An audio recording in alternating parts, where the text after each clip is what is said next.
Here we have a Hobart F503 Undercounter dishwasher. Stuart, what are the main benefits of this unit? Well, this is one of our better selling undercounter dishwashers in the mid-tier range for the Ecomax Plus. It's German manufactured, so that gives it an advantage. It's a double skim machine. It uses less water than most because it's got an L-shaped drawn tank on it. It's got a nice filter system. It's got a drop-down door which is counterbalanced, which makes it easier for the end user. Nice flush control panel, easy to clean. So if we take that rack out, you get 2 racks with the machine. This machine has a one-piece tank, so you've got no separate runners for your racks.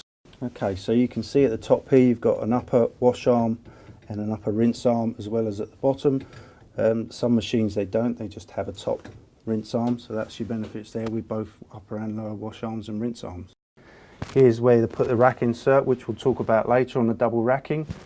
This particular model has an integral softener, which again, very simple, just to take the top off, fill it up with salt, use soft water, and there you go.